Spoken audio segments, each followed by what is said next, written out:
If you could step through a portal in time and find yourself standing on the scorching banks of the Nile River, just beyond the towering gates of Cairo in the blazing summer of 1324, you would witness something that would shatter everything you thought you knew about wealth and power.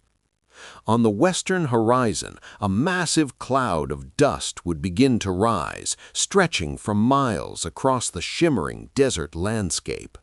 As this approaching phenomenon grew closer, you would feel the earth beneath your feet start to vibrate from the thundering rhythm of thousands upon thousands of hooves and the synchronized marching of tens of thousands of human feet.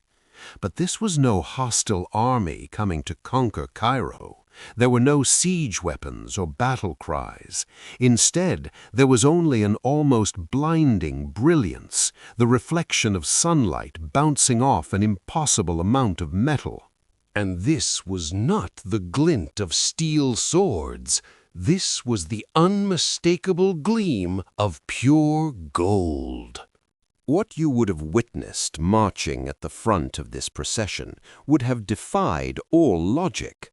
500 slaves, each one draped in the finest Persian silk, each one carrying a staff crafted from solid gold, weighing 6 full pounds.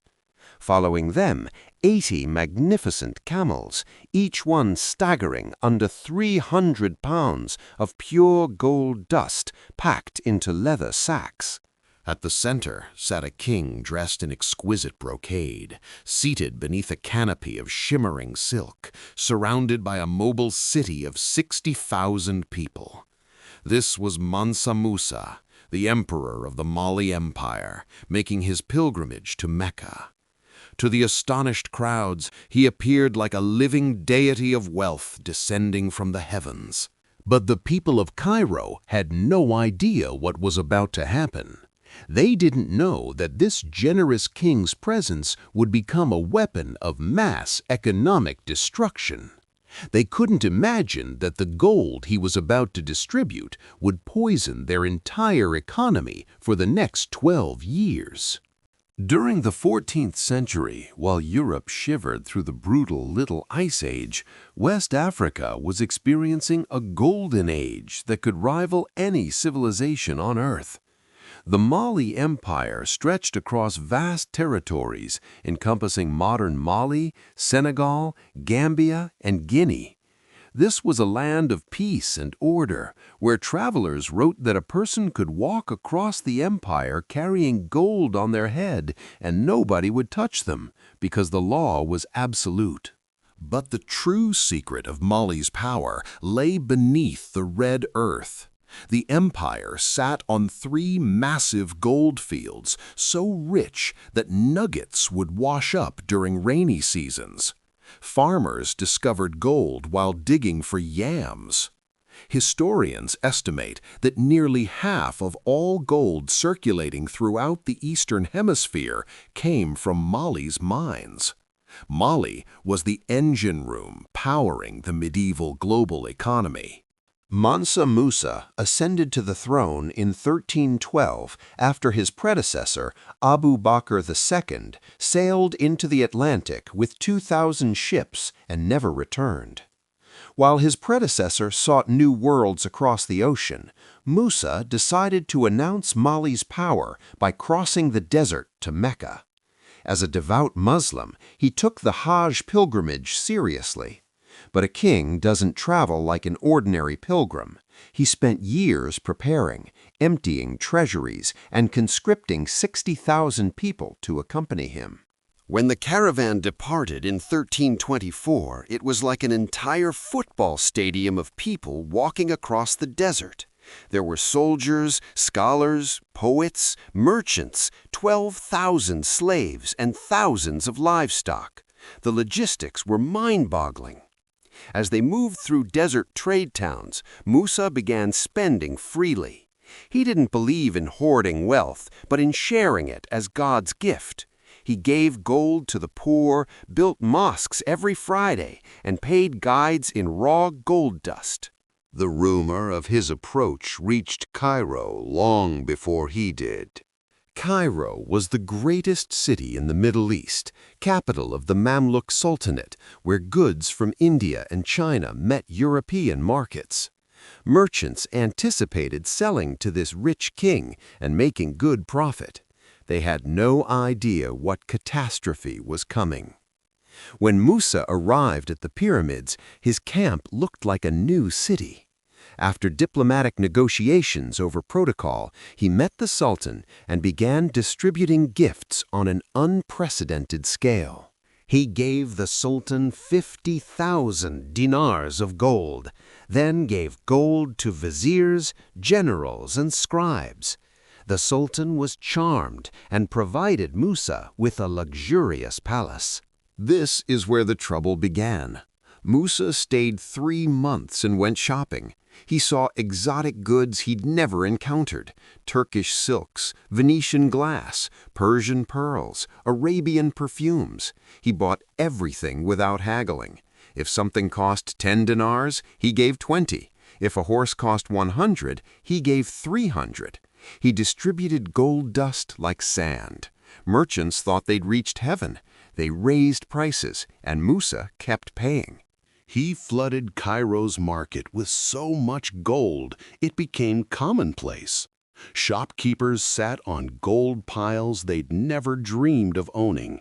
Beggars jingled gold coins. Servants tipped with gold nuggets. Everyone felt rich and happy. Mansa Musa became the most beloved man in Egypt.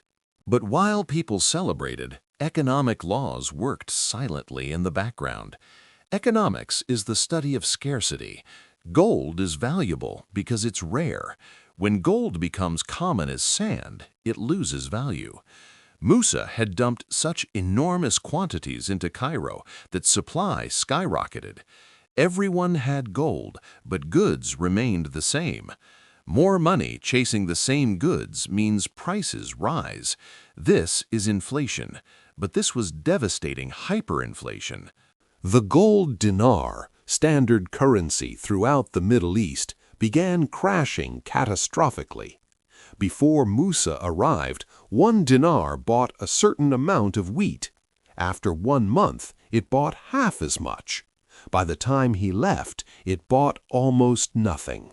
Merchants realized too late what was happening. They had pockets full of gold worth less each day. Bread prices doubled, then tripled. Rent increased dramatically. Middle-class savings were wiped out. A man who'd saved years for a house could now only buy a horse. Poor people who'd received gifts found their money bought little food because grain prices had soared. Mansa Musa had unintentionally detonated an economic bomb, killing Egypt's currency. But he didn't notice. He was focused on his spiritual journey. After 3 months, he packed up and headed toward Mecca, leaving behind a city drowning in gold while choking on inflation. He arrived in Mecca, performed the Hajj rituals, and gave so much that Mecca and Medina's markets suffered the same fate. He crashed their economies too.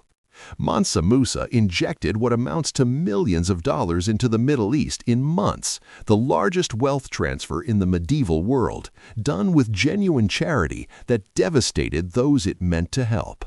The exchange rate fell 25%. The entire region was awash in liquidity, but starving for value. The journey home proved harder. The caravan that turned westward was dramatically different. The camels were empty. The golden staffs were gone. The richest man in history faced a liquidity crisis, having burned through an empire's treasury in under a year. When winter struck, food ran out, people starved, camels died, and Bedouin tribes raided the weakened column. When Musa arrived back in Cairo, he was changed. The generous spender now needed a loan. In great irony, he had to borrow gold from merchants he'd ruined at predatory interest rates. He borrowed back the gold he'd given away at massive markup, essentially financing his own destruction. But by removing gold from circulation, he inadvertently began fixing the problem. Still, inflation lasted 12 years. Musa survived and returned not empty-handed. While he'd lost gold, he'd gained human capital. He recruited architects, poets, and scholars, offering irresistible salaries. He hired Andalusian architect Abu Ishaq al-Sahili for 200 kilograms of gold. In Timbuktu, then just a trading post, they built the magnificent Jingareber Mosque using mud bricks and wood, a masterpiece still standing 700 years later. Musa founded the University of Sankore, filling it with books from Cairo. Timbuktu transformed into Africa's intellectual capital, where books were more valuable than gold. The library eventually held over 400,000 manuscripts, the largest since Alexandria. This was the true legacy.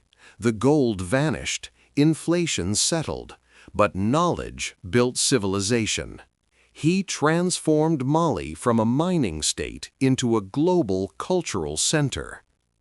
But the world cared about gold.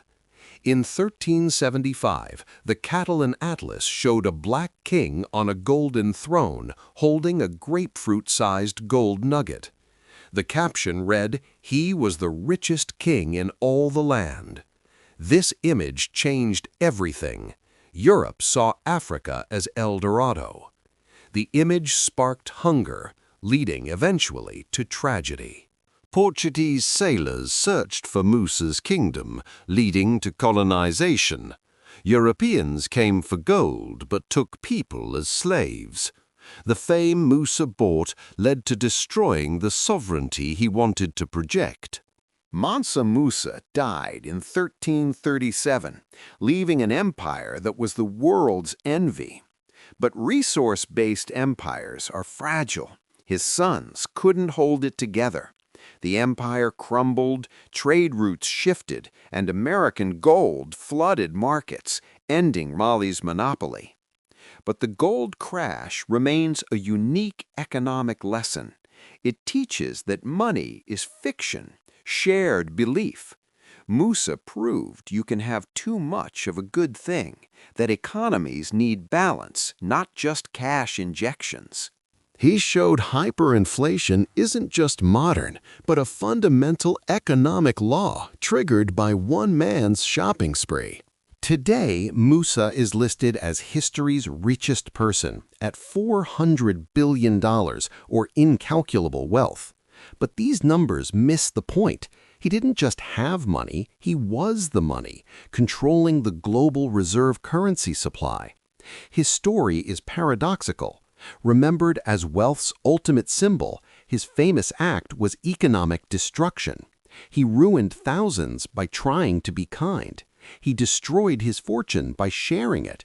He taught that charity without economic understanding becomes a curse. It brings us back to that desert image. The golden king dropping gold bars while merchants cry. Power without understanding is dangerous. Musa conquered the desert, built great mosques, fostered learning, but was defeated by the invisible market hand. He broke the World Bank simply by spending freely. The gold he gave is gone, dispersed into time's sands, but the lesson remains. True wealth isn't what you hold, but what you build with your mind. Timbuktu's library outlasted Cairo's gold boom. The richest man died, but his ideas lived on. That's Mali's real treasure. The gold was dust, but the legacy was solid. Subscribe to stay ahead, because when history books are written, you'll want to be among those who saw it coming.